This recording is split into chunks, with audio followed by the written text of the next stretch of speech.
بسم الله الرحمن الرحیم. الحمد لله و الصلاة والسلام علی رسول الله صلی الله علیه و سلم.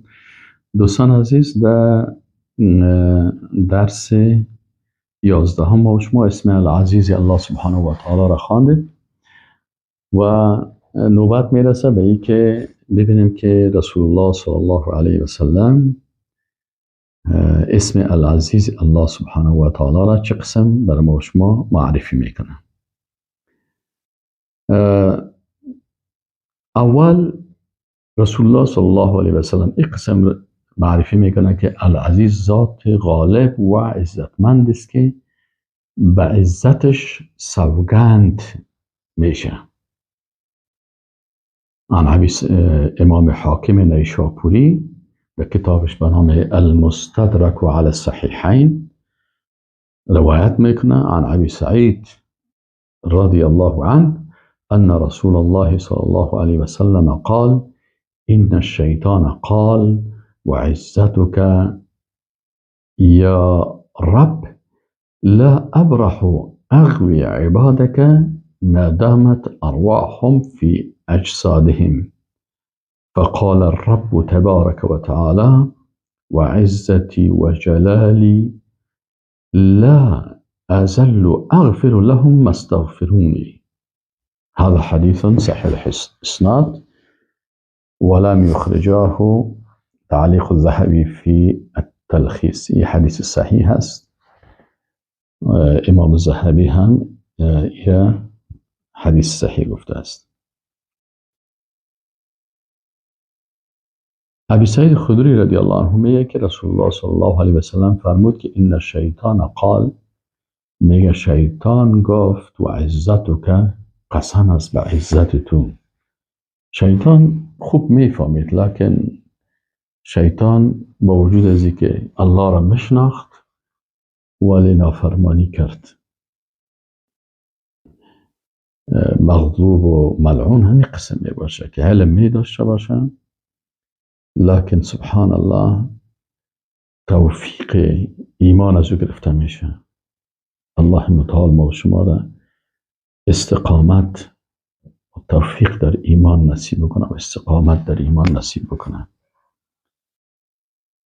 ان الشیطان قال، میگه شیطان گفت که و عزتک یا رب، قسم است به عزت ای رب، لا ابرح اغوی عبادک، گفت من همیشه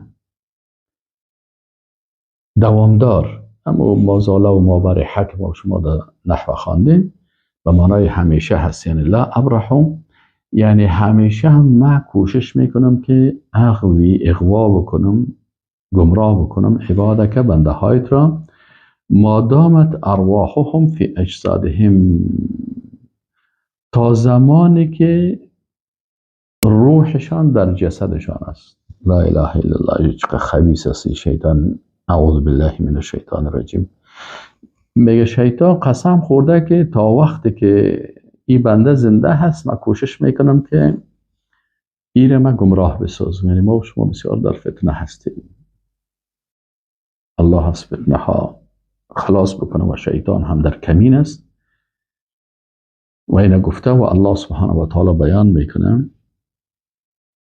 فقال رسول الله صلی الله علیه و سلم، میگه فقال الرب تبارک و تعالی، میگه رب العالمین سبحانه و تعالی گفت و عزتی و جلالی، و من قسم یاد میکنم، الله قسم یاد میکنه به عزت خود و به جلال و عظمت خود که لا ازل اغفر لهم، یعنی من تو به مو اندازی که تو کوشش میکنی که اغوا و گمراه بکنی، ما اونا را مغفرت میکنم، مستغفرونی، تا زمانی کنم مغفرت بخواهیم.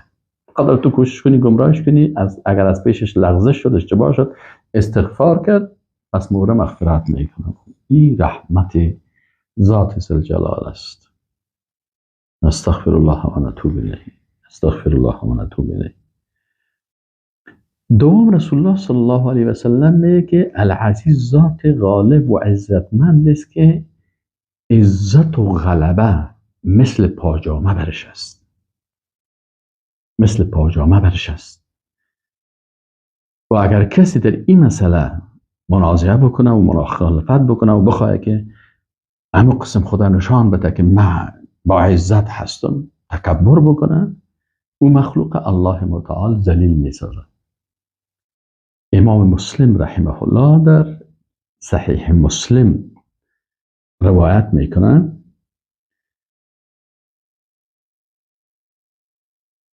میگه که عن ابی سعید الخدری و ابی هریره رضی الله عنهما، میگه ابی سعید الخدری و ابو هریره رضی الله عنهما گفتن قال رسول الله صلی الله علیه و سلم، که رسول الله صلی الله علیه و سلم فرمود العز ازاره، عزت پاچامیش است، و الکبریاء رداؤه، و کبریا ردا یا قدیفهش است.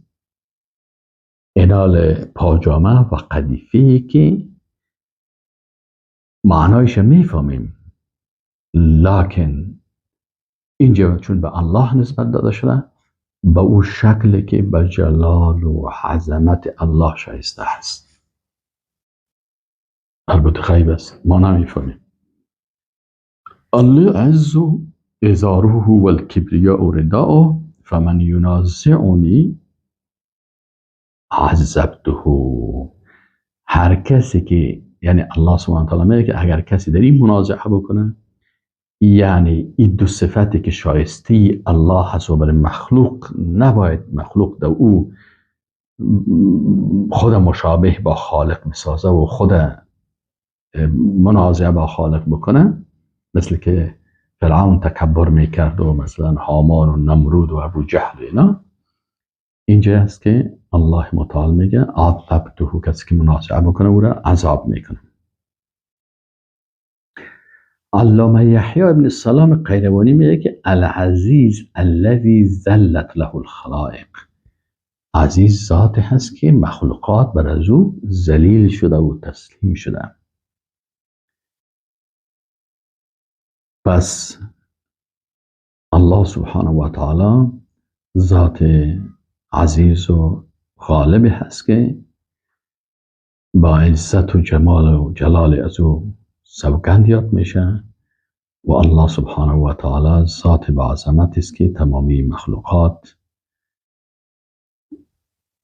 در مقابل از او چی هستن؟ ذلیل هستن. و السلام علیکم و رحمت الله و برکاته.